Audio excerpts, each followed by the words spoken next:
మాట్లాడుతూ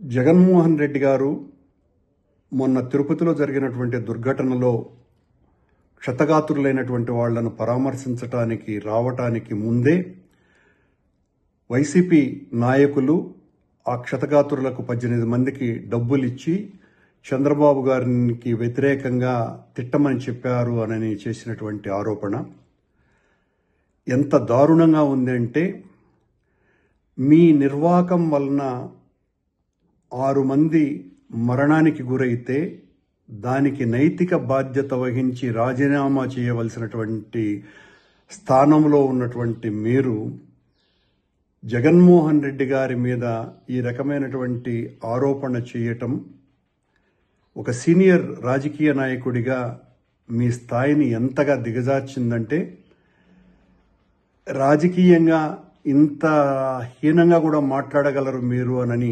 నిరూపితం చేసుకున్నారు. రామనారాయణ రెడ్డి గారు చనిపోయినటువంటి వాళ్ళ పట్ల సానుభూతి కూడా లేకుండా అంత తొక్కిసలాటలో మరణించినటువంటి వాళ్ళ బంధువులు, అలాగే వాళ్లల్లో కూడా క్షతగాత్రులు ఉన్నారు. మిగతా క్షతగాత్రులని ఎంత దారుణమైనటువంటి రీతిలో మీరు అవమానించారు. వాళ్ల మీద ఆరోపణ వేసి వాళ్ల మీద సానుభూతి చూపాల్సింది పోయి, వాళ్లకు మీరు పరామర్శించి ఆర్థిక సహాయం చేయాల్సింది పోయి, మేము డబ్బులిచ్చి మిమ్మల్ని తిట్టించడానికి వాడుకున్నారు అని ఆరోపిస్తున్నారంటే, అంటే ఆ సంఘటన మీరు రాజకీయం చేస్తున్నారా, మేము రాజకీయం చేస్తున్నామా అన్నది దీన్ని బట్టి చాలా తేటతెల్లమైపోయింది. అంటే మీకు క్షతగాత్రుల మీద కూడా సదభిప్రాయం లేదు.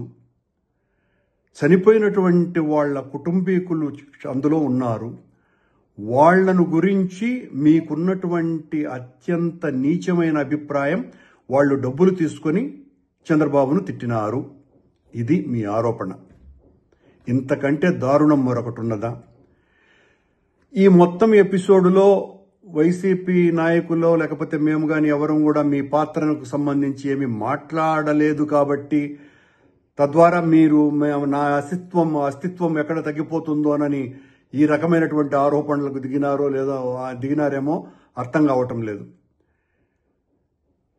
క్షతగాత్రులను అవమానపరచటం, చనిపోయినటువంటి వాళ్ల కుటుంబీకులను అత్యంత నీచంగా భావించటం, ఇంతకంటే దారుణం మరొకటి లేదు.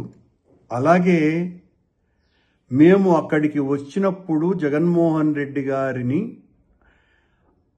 అక్కడికి ఆసుపత్రికి రాకుండా చేయటం కోసమని అడుగడుగున ఆటంకం కలిగించింది మీ ప్రభుత్వం. దారిలో ఒక మాజీ ముఖ్యమంత్రిని అడ్డుకోవటానికి ట్రాక్టర్లు అడ్డుపెట్టి ఇంత నీచంగా వ్యవహరించింది మీ ప్రభుత్వం. ఇంతకంటే దారుణం మరొకటి ఉన్నదా? మీరు ఎన్ని రకాలైనటువంటి దుర్మార్గపు చర్యలు చేశారో జగన్మోహన్ రెడ్డి గారిని అడ్డుకోవటానికి.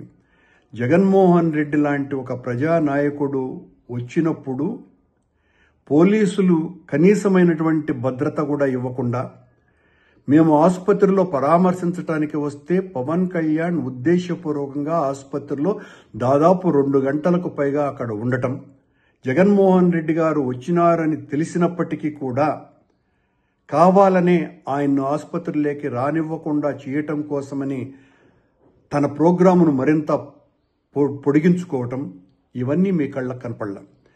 అట్లాగే నిన్న డబ్బులిచ్చినటువంటి మేము ఈ డబ్బులిచ్చినామని వైసీపీ వాళ్ళ మీద మీరు ఏదైతే ఆరోపణలు చేస్తున్నారో అవన్నీ సీసీ కెమెరాలలో రికార్డ్ అయినాయి అని చెప్తున్నారు. రామనారాయణ గారికి ఛాలెంజ్ చేస్తున్నాం. అది నిజమైతే, మీరు నిజంగా దేవుడి మీద భక్తి కలిగినటువంటి వాళ్ళైతే ఆ సీసీ కెమెరాల ఫుటేజ్ని బయట పెట్టాలి. మేము డబ్బులు ఇచ్చినట్టుగా మీరు నిరూపించాలి. నిరూపించలేకపోతే, ఎందుకంటే సీసీ ఫుటేజ్లు మీ అధీనంలోనే ఉంటాయి. నిరూపించలేకపోతే వెంటనే మీ పదవికి రాజీనామా చేయాలి. మమ్మల్ని అసలు జగన్మోహన్ రెడ్డి గారు వచ్చేంత వరకు మమ్మల్ని ఆసుపత్రి ముఖం వైపు కూడా రానివ్వలేదు మీ పోలీసు, మీ అధికార గణం. మేము డబ్బులు ఇచ్చి మీ చంద్రబాబు నాయుడిని తిట్టించినామని చెప్తున్నారు మీరు. అంటే చంద్రబాబు నాయుడు గారి పాలన మీద క్షతగాత్రులకు ఉన్నటువంటి అభిప్రాయం ఏందో చాలా స్పష్టంగా అర్థమైపోయింది. మీ ప్రభుత్వం మీద, మీ నాయకుడి మీద ఏ రకమైనటువంటి అభిప్రాయాలు ఉన్నాయనని. దయచేసి వెంటనే మీరు సీసీ ఫుటేజీలని బయట పెట్టాలా, లేదా మీ పదవికి రాజీనామా చేయాలా. ఇంత నీచంగా వ్యవహరించినాను నేను, నా తప్పిదం ఇదేనని మీరు మీ పదవికి రాజీనామా చేయాలి.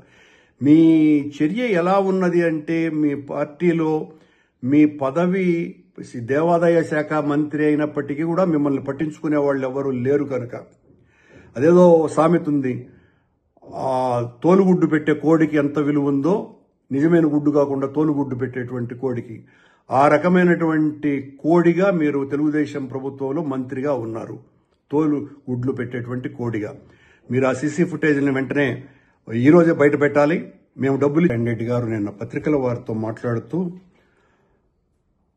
జగన్మోహన్ రెడ్డి గారు మొన్న తిరుపతిలో జరిగినటువంటి దుర్ఘటనలో క్షతగాత్రులైనటువంటి వాళ్లను పరామర్శించడానికి రావటానికి ముందే వైసీపీ నాయకులు ఆ క్షతగాత్రులకు 18 మందికి డబ్బులు ఇచ్చి చంద్రబాబు గారికి వ్యతిరేకంగా తిట్టమని చెప్పారు అని చేసినటువంటి ఆరోపణ ఎంత దారుణంగా ఉంది అంటే, మీ నిర్వాకం వలన 6 మంది మరణానికి గురైతే దానికి నైతిక బాధ్యత వహించి రాజీనామా చేయవలసినటువంటి స్థానంలో ఉన్నటువంటి మీరు జగన్మోహన్ రెడ్డి గారి మీద ఈ రకమైనటువంటి ఆరోపణ చేయటం ఒక సీనియర్ రాజకీయ నాయకుడిగా మీ స్థాయిని ఎంతగా దిగజార్చిందంటే, రాజకీయంగా ఇంత హీనంగా కూడా మాట్లాడగలరు మీరు అని నిరూపితం చేసుకున్నారు. రామనారాయణ రెడ్డి గారు, చనిపోయినటువంటి వాళ్ళ పట్ల సానుభూతి కూడా లేకుండా అంత తొక్కిసలాటలో మరణించినటువంటి వాళ్ళ బంధువులు, అలాగే వాళ్లల్లో కూడా క్షతగాత్రులు ఉన్నారు. మిగతా క్షతగాత్రులని ఎంత దారుణమైనటువంటి రీతిలో మీరు అవమానించారు. వాళ్ల మీద ఆరోపణ వేసి, వాళ్ల మీద సానుభూతి చూపాల్సింది పోయి, వాళ్లకు మీరు పరామర్శించి ఆర్థిక సహాయం చేయాల్సింది పోయి, మేము డబ్బులు ఇచ్చి మిమ్మల్ని తిట్టించడానికి వాడుకున్నారు అని ఆరోపిస్తున్నారంటే, అంటే ఆ సంఘటన మీరు రాజకీయం చేస్తున్నారా, మేము రాజకీయం చేస్తున్నామా అన్నది దీన్ని బట్టి చాలా తేటతెల్లమైపోయింది. అంటే మీకు క్షతగాత్రుల మీద కూడా సదభిప్రాయం లేదు. చనిపోయినటువంటి వాళ్ళ కుటుంబీకులు అందులో ఉన్నారు. వాళ్లను గురించి మీకున్నటువంటి అత్యంత నీచమైన అభిప్రాయం, వాళ్ళు డబ్బులు తీసుకొని